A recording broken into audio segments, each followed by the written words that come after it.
And good afternoon, everybody. Welcome to another edition of the Brown Bears Sports Report with men's basketball coach Mike Martin. I'm your host, Scott Cordischi. Glad you could join us. Our opening segment of the show brought to you by Bay Coast Bank, exclusive banking partner of Brown Athletics and Recreation, and a proud community bank serving the people and businesses of Massachusetts and Rhode Island. And tonight, for our final show of the season, we are broadcasting live at our old stomping grounds. Hope Street Pizza here on the east side of Providence. We'll be here until 7 o'clock talking Brown Bears basketball as the Bears get set to head down to New York City for Ivy Madness. They'll take on the Princeton Tigers at 11 a.m. on Saturday. More on that game in just a moment, but first things first, let's say hello to my color analyst for Brown basketball on ESPN Plus at home and on the Varsity Network on the road. From the class of 1971 at Brown University, Russ Tyler. Russ, how are you? Scott, it's good to be here. Strike that. It's great to be here after 6 wins for the Brown Bears. It certainly really great to be here. And to your right, the head coach of the Brown Bears, Brown University class of 2004, Mike Martin. Coach, how you doing? Great, guys. Yeah, great to be here with Saki and all the great folks at Hope Street Pizza, and thankful that we're still talking about Brown basketball as we head into the postseason. Boy, and you go in on a high, Coach. Your team's playing its best basketball of the season, having won 6 straight Ivy games to grab the 4th spot to Ivy Madness.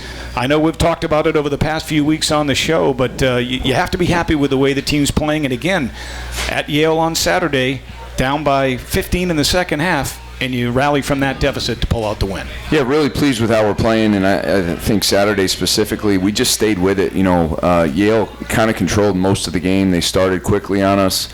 We made a nice little run to close it in the first half. They stretched it out again in the second half, and appeared to be in control, but we stayed within striking distance. We kept coming at them. We kept responding, and our guys continued to believe like they have all year long, and played with that confidence, and made huge shots down the stretch.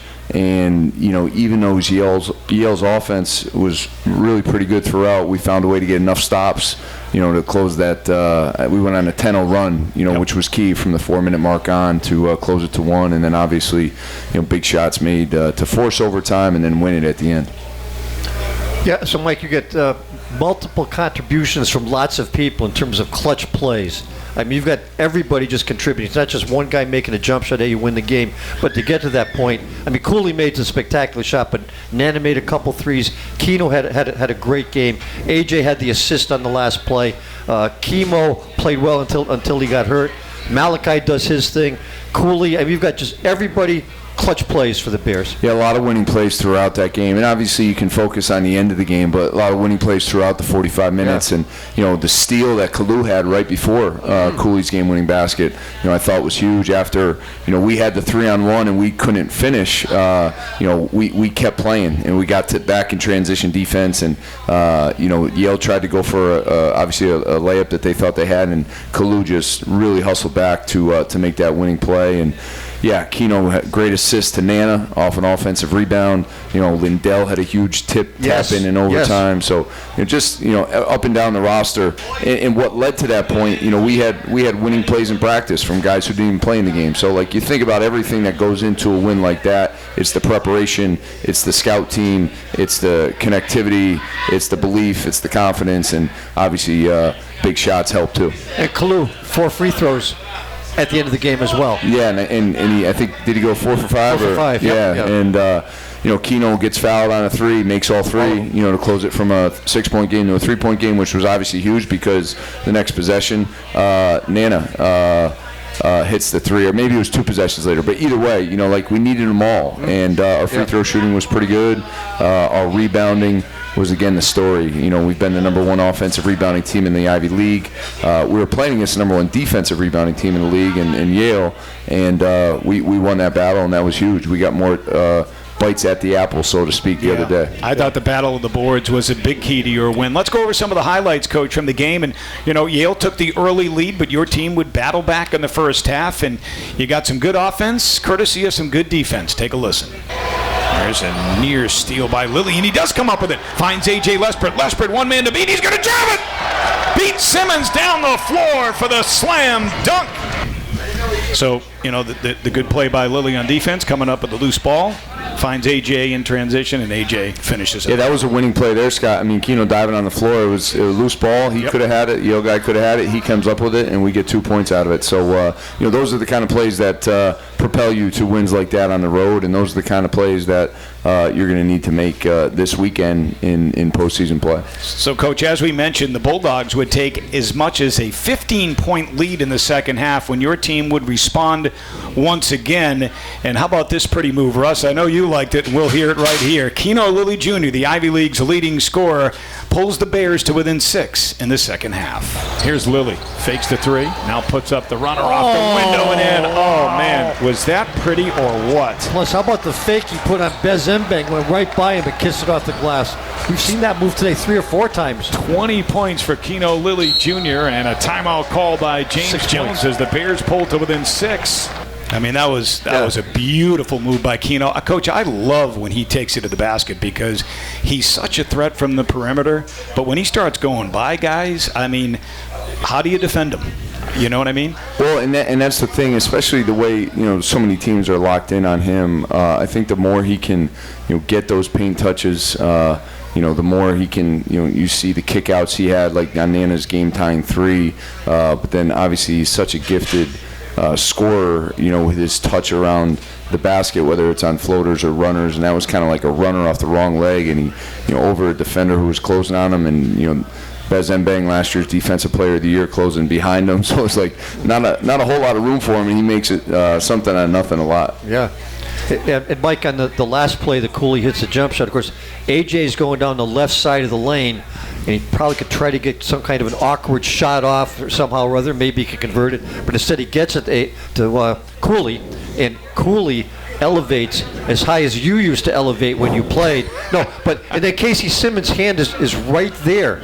I mean, just everything just went really, really well, and Cooley delivered.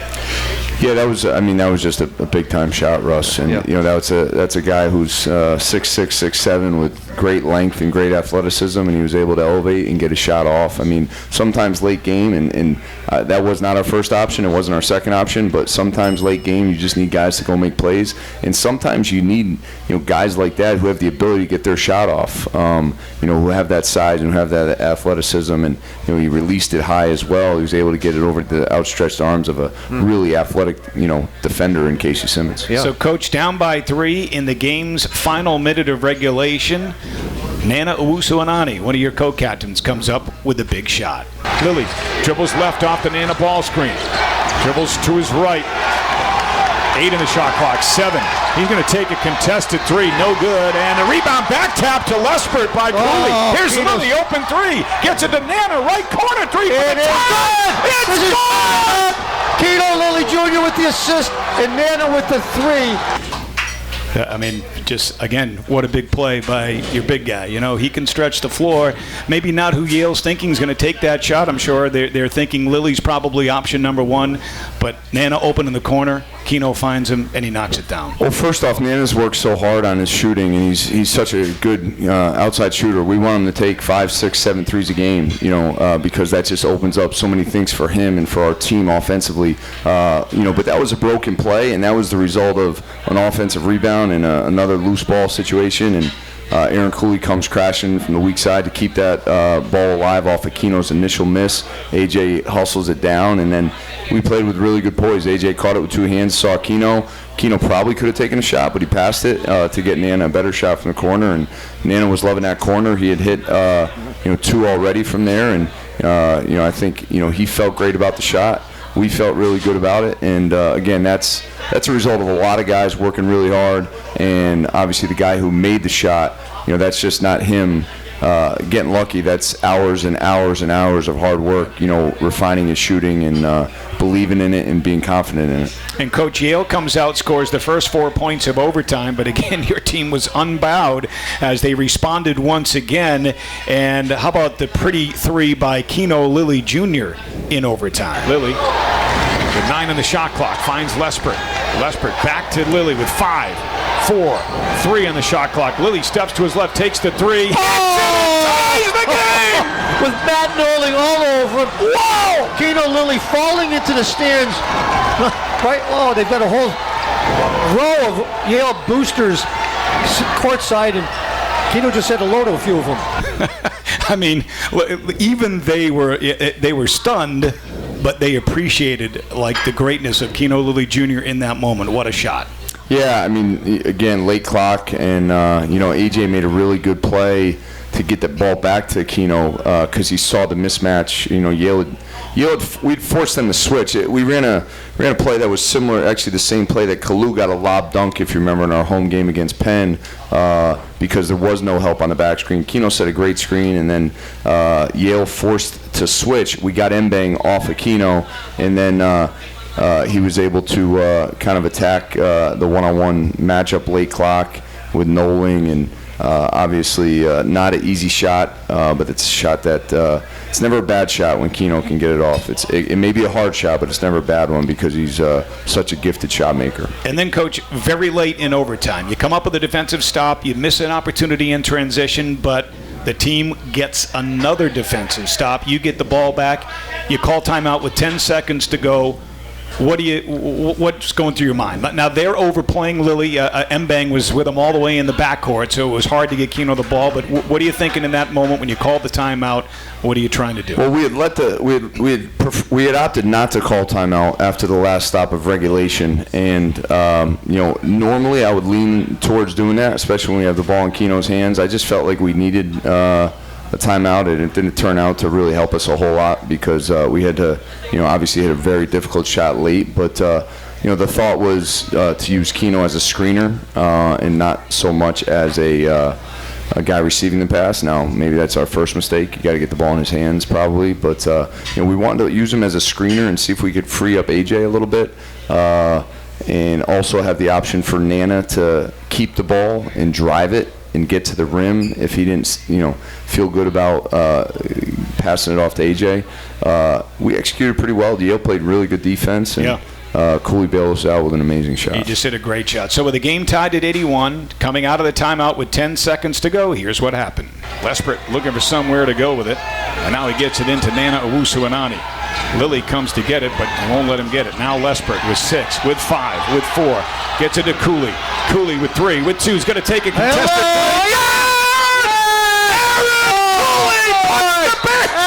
Cooley! 84-81 with 0.2 of a second to go in overtime. And that's a launch. That's a howitzer from the left side, again in front of the Yale fans who have the courtside seats. They're all sitting there very glum right now. As you said, Coach, sometimes you can drop the best play in the world, but if the opponent defends it well or something breaks down, something happens, guys got to make plays, and that's what's happened. It was great defense by Yale, but amazing shot by Cooley, and we're fortunate. We're fortunate to walk away with a win there, but obviously there's a lot that went into us being in that situation. Being down 15 to a team like that in their building. So many good plays to get us to that moment, and obviously thrilled for Aaron that he was able to make a huge shot to get us another big win. And I don't know how much your seniors talked about this, but the senior class had never beaten Yale, right? So that's a little chip on their shoulder, I guess, that they had going down to New Haven, and they were able to exercise that demon, if you will, get that win over the Bulldogs. Yeah, it wasn't just the seniors; it was everyone on our roster, right? Which obviously makes sense when the seniors haven't done it. But we talked about it, and. It's the only Ivy League team we had not beaten with this group, and obviously now we have, and we were able to. Most importantly, Scott, we were able to continue to improve and continue the trajectory that we've had since February 11th, the day after our home loss to Columbia. So, Coach, James Jones was quoted after the game as saying pretty much what you said. You talked about your team's ability to rebound on both the offensive and defensive glass, and that's pretty much what he thought it came down to. He made no bones about it. He said, we got beaten up on the backboards. I think that effort on the glass was a huge difference maker for your team on Saturday. I thought both teams, were pretty good on offense. Both teams shot it well. Both teams, took reasonable care of the basketball. I think we had 12 turnovers. They had 10. Both teams, I thought defended pretty well, but we were able to get more shots. We were able to get more opportunities. I think we got to the foul line more. and we converted when we did. So, when you have the ability to get more shots than your opponents through offensive rebounding and not turning the ball over, you give yourself a chance to win. Yeah, and Mike, Yale historically is a great rebounding team. You guys out-rebounded them on Saturday, 39-26. 16 offensive rebounds, to your point. Yeah, really tremendous job, especially in the second half on the glass. Well, I think we have the top 2 offensive rebounders in the league, right? Nana and Kalu, and there's not a whole lot of coaching that is involved other than guys go get the ball, and they've got the talent to do it. And obviously Malachi had some huge offensive rebounds. Lindell, we talked about, Aaron Cooley.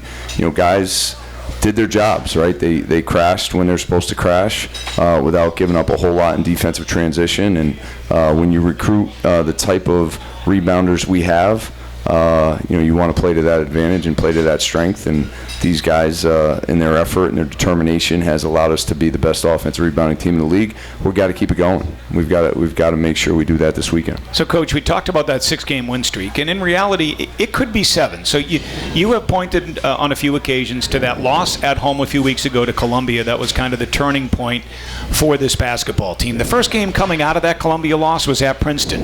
I thought your team played very well in that game. Now, obviously, not for 40 minutes, right? Ultimately didn't get the job done. The Tigers won that game. But I walked out of the Jadwin Gymnasium saying, I like what I saw from this team tonight, and that certainly showed itself the next night at Penn and then for the remaining 5 games of the season.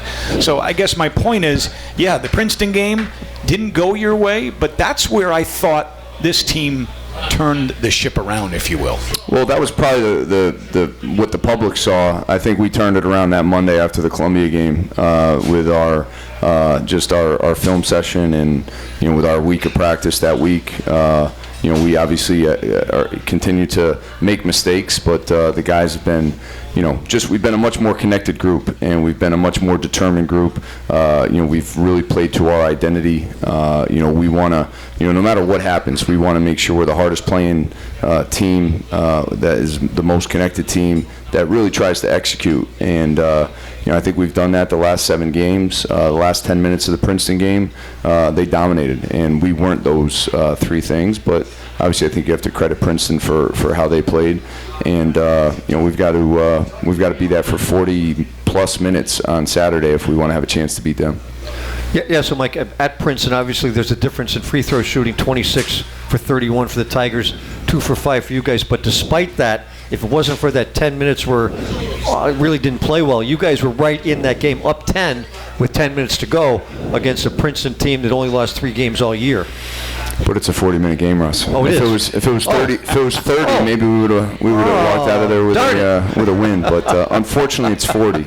Sometimes 45, like the other day. Yeah, I think it's Harvard. So we're going to have to make sure we play for 40+ minutes this Saturday. Yeah. Where do you even begin defensively when you're taking on a team like Princeton? I mean, you've got Caden Pierce, a tremendous talent, Symeon Lee, Alako. I mean, they've got just a bunch of guys that can put it in the basket. I mean, where do you start defensively when you look at this Princeton team? Well, it all starts in transition. We have to protect the paint. We have to build our defense from the paint out. We've got to be really good at taking away the easy ones. You can't give a team like this easy baskets, whether that's off, transition, fouls, offensive rebounding, and then just breakdowns in your coverages, whether that results in a backdoor layup or a 3. You have to take away the easy ones because they make hard shots. So I think we've defended them fairly well each of the first 2 games. Maybe not as complete as we had to for each of the 40 minutes, but I like the way our defense has responded both times we've played these guys.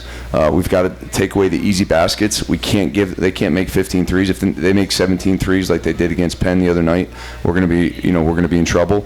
But I'll tell you, I think our offense has to be better. I think in both of the Princeton games, our defense was good enough to win, and our offense hasn't been able to keep up, so to speak. Our offense is operating at a much higher level now than it was then, but we have to be able to score to beat this team. They've only had 3 games all year, maybe even 2, where they've been under a point per possession offensively. They're one of the best offensive teams in the country.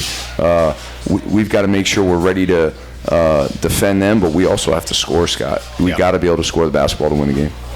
So do you prepare any differently for Princeton, Mike, after having played them twice and seen them play, 29 times or whatever they play? Is there any different preparation at this point for that game? Well, you just take everything that you've seen. Obviously you see how they guard us. They guard us a little differently than they've guarded other teams. Maybe that has to do with our front court. Maybe that has to do with Keno. Maybe it's a little bit of both. But you see what they've done. You try to see any type of advantages you might be able to create on offense. And then defensively, we've just got to be really sound, again, with taking away the easy baskets, being really disciplined, executing our coverages, and at the end of the day, trusting our habits and trusting all the work that we've done since September. We're trying to build the defense we've built. I think we have the type of versatility among our front court players to guard these guys. I think you have to have that because all their guys can shoot it. If you have a big guy who can't guard on the perimeter, it's hard to play in this game because all 5 of their guys shoot the ball so well. I think we have it. You also have to have guards who are physical and tough and versatile and able to guard in the post and guard outside. So, and you have to rebound the ball. So I think we have everything we need from a personnel standpoint to be able to be credible defensively against Princeton. Now we have to have a great week, and we've got to go out and execute it. Coach, my last question for you would be, how do you manage, if it even is an issue, the emotion of the team in this moment, right? This is a team that made history. Granted, the Ivy tournament's only been around for 6-7 years, but they're the first Brown team to make it. Excitement going down to New York City, taking part in this.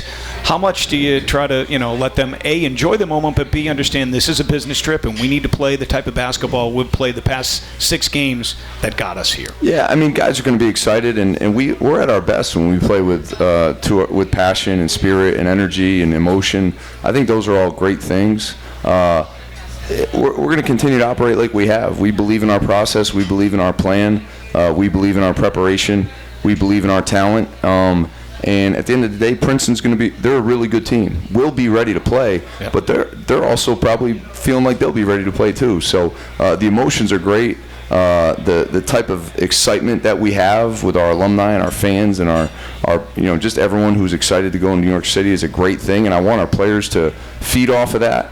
And then we're going to you don't rise to the occasion, you rise to the level of your preparation, and we feel really good about our preparation, and we'll be ready to go on Saturday. The 2 hottest teams in the Ivy League will square off in Ivy Madness semifinal action. Brown and Princeton, Saturday morning at 11 a.m. at Columbia's Levian Gymnasium. The game will be televised on ESPNU, and Russ and I will have the Brown broadcast right here on the Varsity Network. Coach, thank you, and good luck on Saturday. Thank you. Yep. All right, that's the head coach of the Bears, Mike Martin. We'll take a timeout, and when we come back, we'll be joined by a couple of the first-year student-athletes for the Bears. Back with more from Hope Street Pizza right after this. The economics of healthcare are what they are.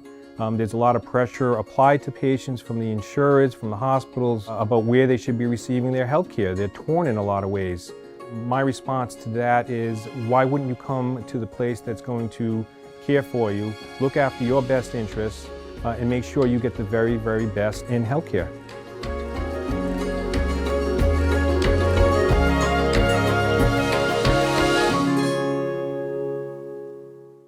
We welcome you back to the Brown Bears Sports Report with head coach Mike Martin from Hope Street Pizza here on the east side of Providence. This portion of the program brought to you by Rhode Island Medical Imaging, the official MRI provider of Brown basketball with 14 MRI locations statewide. Remy's specialty trained physicians and patient-focused care are in your neighborhood. And joining us on the show right now, we get a pair of freshmen from this year's team. To Russ Tyler's right, we have a freshman from Athens, Greece, Symeon Efstathiou. Symeon, how are you? I'm good. Thank you for having me. Well, thank you for stopping by. And to your right, we have a freshman from Queens, New York. It'll be homecoming for him to a certain extent at Ivy Madness, Malcolm Wrisby-Jefferson. Malcolm, how you doing? I'm good, and you? I'm doing great. Well, guys, thanks for stopping by. First of all, congratulations on being the first Brown team to make it to Ivy Madness. That has to be pretty cool. It really is, yeah. We've put a lot of effort into it. We've bonded a lot as a team, and I think we've pushed each other to our limits, and it's shown with the result that we've got. Right, Malcolm? Yeah, it's definitely been a ride. At the beginning of the season, it wasn't looking too promising, and then we were able to turn it around at the right time. Like, we really turned it around, and now we're here. I mean, look, anybody that's around the program, that's watched you guys play, everybody knew the talent was there, but for some reason the wins weren't early in the season, right? Yeah. And I don't know what it was after that Columbia loss here that kind of turned things around, but you went from, losing a lot of heartbreaking close games to now winning those types of games.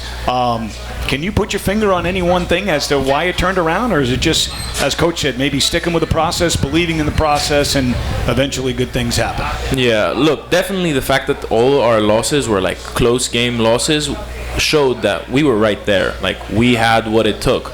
But I really believe that it was mostly like within the team that our leaders, not only our captains, but a lot of my teammates, like we had a meeting and we're like, guys, it's now or never. Like, we have what it takes. Let's support each other and make it happen, because we all really want this. We're not done. We're greedy. Right. So was that meeting on Monday after the Columbia game that you're referring to?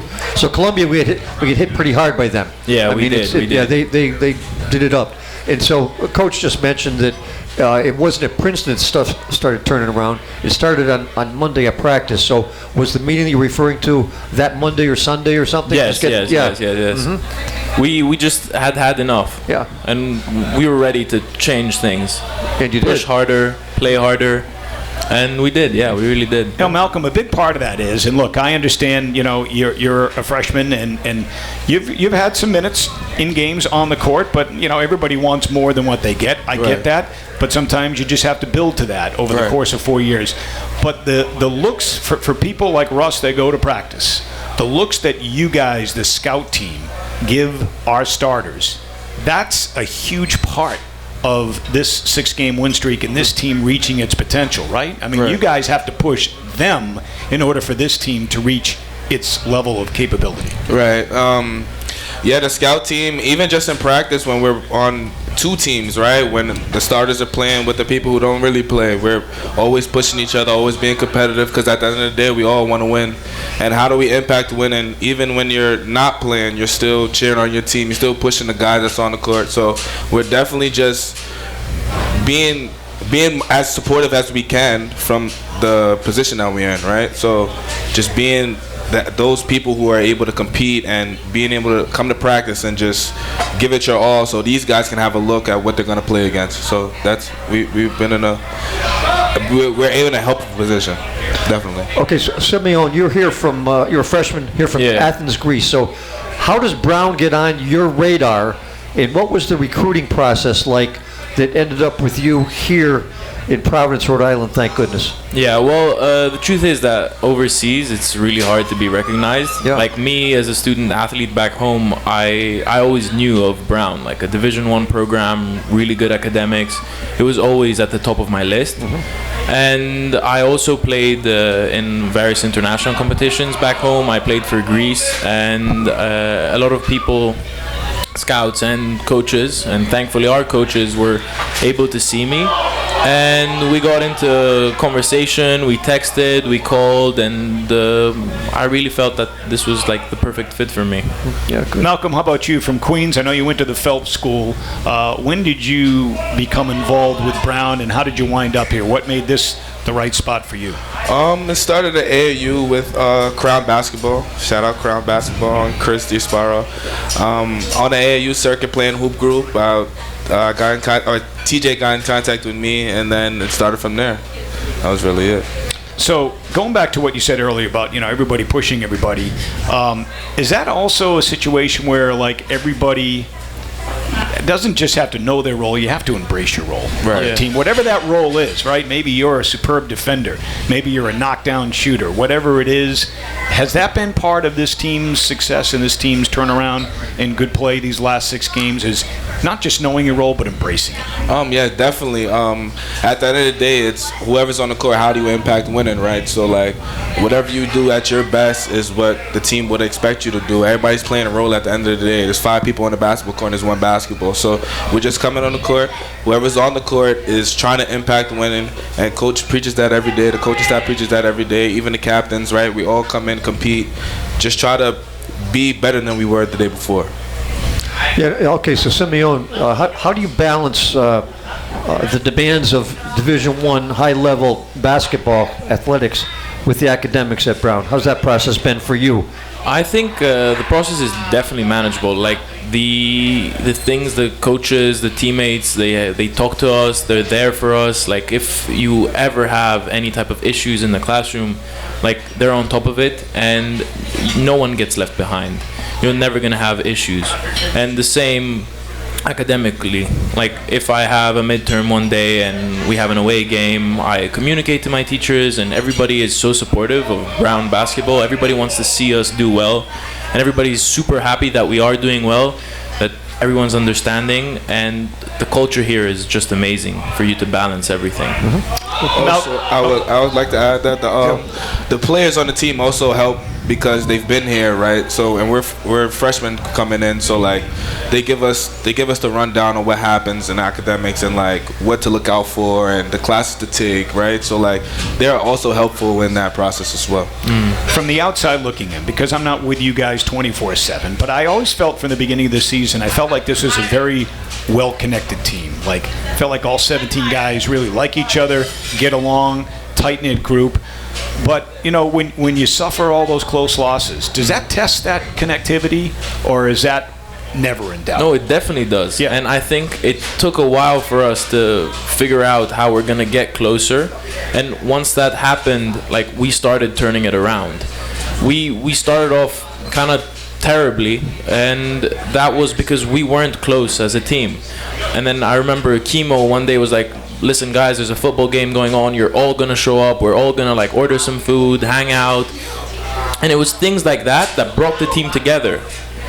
I think it's very important knowing what like Malcolm likes doing when he's off the court, as much as how he likes to play, how he wants to go off of the handoff or the screen. It's also important. And Malcolm, so you've been here for almost a year now.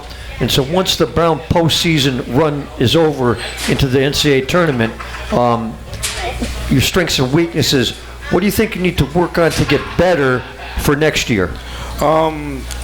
Offensively, shooting the ball, I feel like I can definitely make some strides in that area. And then defensively, I feel like off-ball defense, my communication, I've made strides, but I feel like I can be better for next year. Sim, same question for you. Yeah, I want to get with the coaches, talk things out, and try and understand what they want from me. So I try and do that to the best of my ability. Like being loud, being more active in defense and things like that are certain things where coaches have pointed out like I need to work harder on, and those are the things like I want to get better at. And what would your summer plans be, or do you even know in terms of keeping your game in shape? Do you go home? Do you stay here? Do you get a summer job or internship somewhere? Have either of you given any thought to what's going to happen this summer? I'll probably get a job, work, but then also just work on my game, right? Just the conditioning part, also like just being in the gym. In New York, the playground's a big thing, so being on the playground, being with friends and stuff like that, but also just trying to work on my game so when I get here next year, I'll be ready. Yeah, I've set up an internship that I'm gonna do for a couple of weeks, and after that, it's just going back home, working hard, trying to get better, spend some time with the family. Haven't seen them in a little while. Just, you know, take it day by day, try and get better. Now, if either one of you don't have to until next year declare concentration. Have you considered what you want to concentrate in, or is that still kind of up in the air? Right now, I was coming in thinking I'm doing computer science, but I think I'm undecided right now, but I'm kind of leaning towards computer science, but we'll see. Okay. Yeah, I'm definitely going to be doing physics.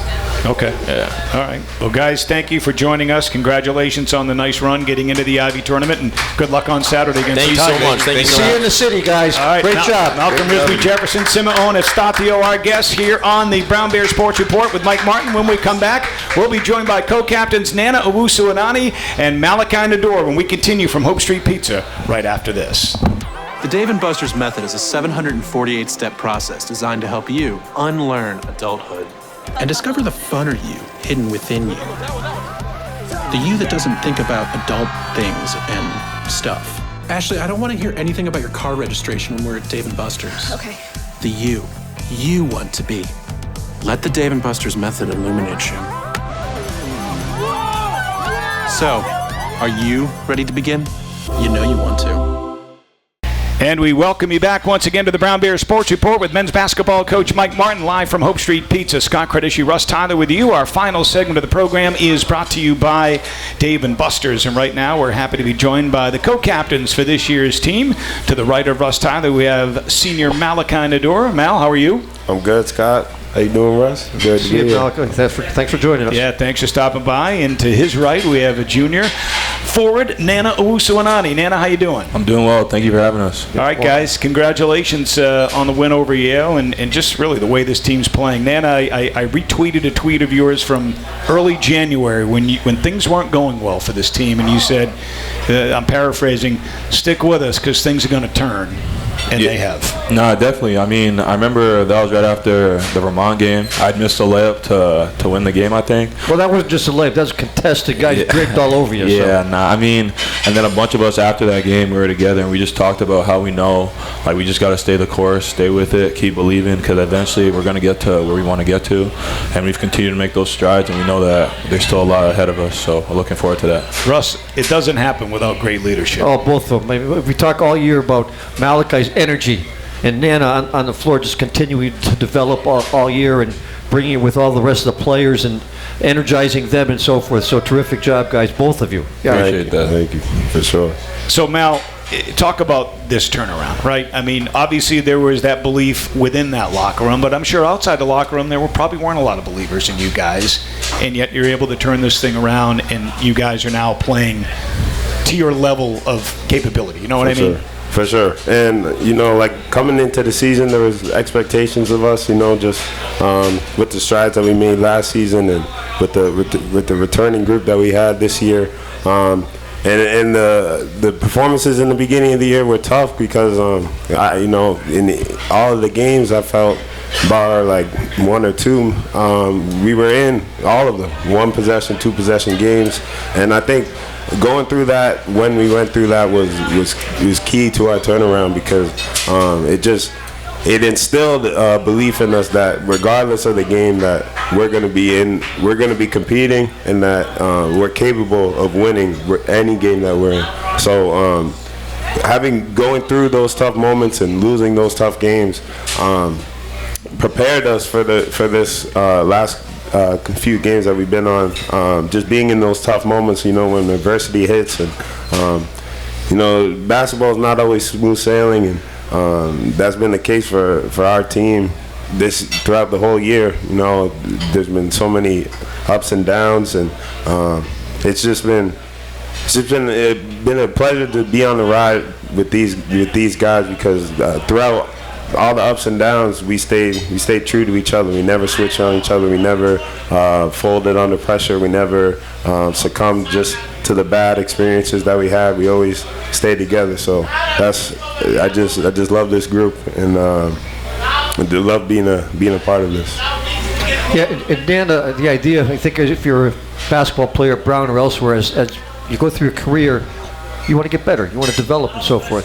So it seems to us that as this year has progressed, you have improved game after game, and maybe the game has slowed down for you just a bit. As you get the ball inside, it's a little more deliberate and so forth, playing very well right now. Do you think that's part of it, part of the experience?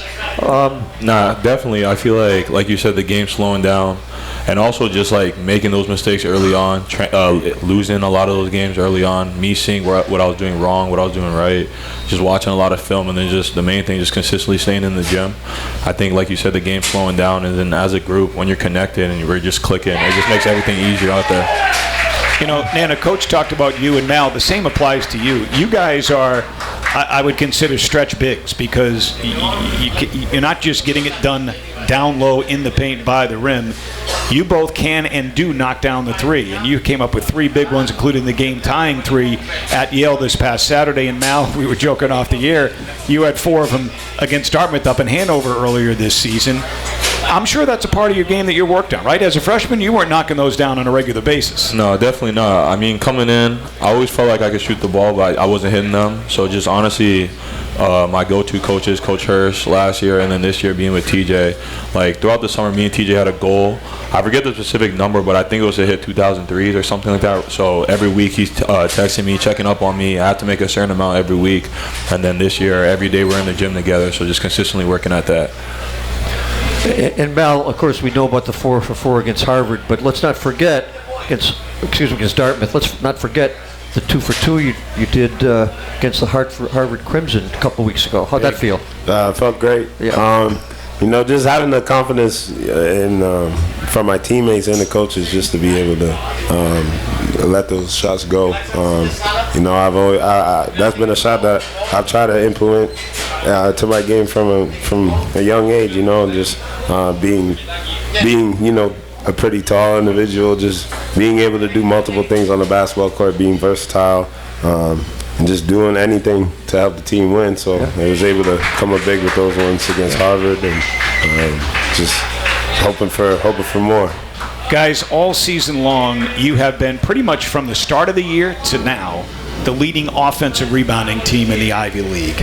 And I can't help but think that's a big part of your success. And I think you two, and I'll add a guy like Kalu to that obviously as well, but how important is that for you guys to crash the offensive glass, to keep possessions alive, or create extra possessions for the team? Yeah, I think it's definitely a big part of our identity. I know we talk about being tough, and I think offensive rebounding in general, just it goes into toughness. So I know that's a big part of our identity. Our coaches emphasize it a lot in practice. And I feel like in our league especially, we have the physical capabilities to go do it, so we have to do that every game. I can add on to this too. I just feel like just our front court as a team, we're so connected and we believe in each other's ability so much. I look down the list at our front court and feel like some of the guys on our team that maybe don't appear as much could be high contributors to other teams. So I really think our front court and just the connectiveness that we have together as a unit really instills that belief on the court that nobody that we play can match up against us. So that belief amongst each other is big for us. Yeah, and in the 6-game stretch, you've had so many guys who have stepped up with clutch plays. I mean, a whole slew of guys in terms of accepting their roles and stepping up at a big time in games, Nana. No, definitely. I mean, I know we made a lineup change not too long ago. Guys like AJ and Lindell, who weren't really playing a lot in the beginning of the year, for them to come in with that confidence and play the way they've played. Kalu at Cornell, things haven't gone his way sometimes, but for him to have that type of game, Mal consistently, just everybody who's played, and even the guys who don't play, always going hard in practice every single day, because we know that it translates to the games on the weekends. And then we'll throw Chemo in there because he got 39 against Dartmouth. Yeah. We'll throw that out. He had a nice game against Dartmouth. Casual 40 points. It could have been better because he did miss 2 shots. Exactly. Malachi, leadership can come in many different forms, but there's a game and a moment that stands out to me that said, wow, now that's Malachi. That's a captain really stepping up in a leadership role. You remember this. It was happening right in front of us. So I think it was an errant pass from either Keno to Chemo or vice versa at Penn. And the ball went out of bounds, and the game was tight. Penn was making a run at you guys in the second half, and you kind of pulled them together and said, hey, it's all right, it's all right. Not that they were going to be mad at each other or anything, but you knew that this was a moment that maybe the team could have been a little fragile with Penn making a run at you guys, and you immediately stepped in and said, don't worry about it. Do you remember that moment? I do. I think for me, I think the game before, the night before against Princeton really stood out to me in that moment. And I think it was a similar situation. It was around 8 minutes left in the game, and we were up, but Penn was making a run, and we had just turned the ball over, and I just felt the need to just reset the energy, reset the just the vibe of the team, and just get a collective reset, and we go again. And I think we were able to do that. I think after that moment, we responded well. And I think from that game onward, we've been on a 6-game winning streak from that moment. And I think learning from that our experience at Princeton, just being up and having to respond to adversity, because we know that adversity is going to come for us regardless in every game, and it's never going to be smooth sailing consistently. So I just being able to stay level-headed through tough times is really important for us, and that's one thing I try to pride myself on being able to do for our team. Just make sure we're consistent, we're level-headed, and we never get too high, never get too low, and just stay consistent and connected. So I don't know who these fans are, but they're cheering these guys. Can we get them some tickets for Ivy Madness and some Brown jerseys and bring them to New York with us? There's soccer around in the other area. It's actually my favorite team. This Arsenal's playing. I think there's a bunch of Arsenal fans. So okay. Well, thanks for taking time out to be with us. I think it's good news. I think it's good news. All right, so let's talk about the task at hand now. We get the two hottest teams in the league squaring off on Saturday at 11. The Brown Bears, the Princeton Tigers. You've seen them twice. You've played well against them twice, but as Coach mentioned earlier, not for 40 minutes. What's it going to take to get a great 40-minute performance and a win on Saturday? I think it starts in this whole week leading up to Saturday. We have to have as many good days of prep as we can, watch the film, be ready to know what they're going to do. I mean, we've played them twice, so the third time we kind of know what to expect, but at the same time trying to polish all the things we didn't do well, and then just going into that game, being connected, together, tough, doing whatever it takes for those 40 minutes, and then obviously, like, it's playoff basketball, it's win or go home, so just, we got to go won it. Same thing, just going off of what Nana said, just preparing this week is going to be key for us, and I know everybody's locked in and just excited to just do everything that we can to prepare mentally, physically, in every way, shape, or form for our game. And I know we're going to be ready. I know how bad everybody wants it, how bad we want to show each other, we want to show our fans, our friends, our family, our alumni, just how much this means to us and how much we want to put out a good performance and advance. Mel, look, we've got 2 more games in New York, and then who knows how many after that in the NCAA tournament. But before that, you're a senior, so your career's winding down here. What are you going to be graduating with a degree in, number one? And do you plan on playing, using that COVID year to maybe try to play in grad school somewhere? So first, I'll be graduating with a bachelor's degree in psychology. And I do plan on using my another extra year of eligibility elsewhere. But right now, just all my focus is with Brown basketball and doing everything we can to prepare for Princeton. And both you guys made decisions to come to Brown several years ago. Nana first, how's that decision worked out for you so far, and then Mal second? Go ahead. I mean, I love it here. I mean, obviously the coaching staff, they recruited me. They gave me the trust that made me want to come here, and I know I'm happy, my family's happy, so nothing wrong with my decision. For me, it's been amazing. Like, I really can't put it into words how much it's meant to me. These past 4 years, it's been a roller coaster, coming in during COVID and campus being shut down and just the restrictions, and it's just been a roller coaster of just highs and lows, missing my first season due to COVID, and then being culminating to this moment now, being the first Brown team to make the Ivy League tournament, having a chance to participate in March Madness, from playing to not playing, going through injuries. I feel like I spent like a lifetime here in these past 4 years, and I'm grateful for every moment. Made lifelong friends and family, call them family now. People that are gonna stick with me for the rest of my life. A great group of alumni. And a great group of peers, just fellow Brown students. So it's been home, and it always will be home. And Russ, you're the authority on Brown basketball history.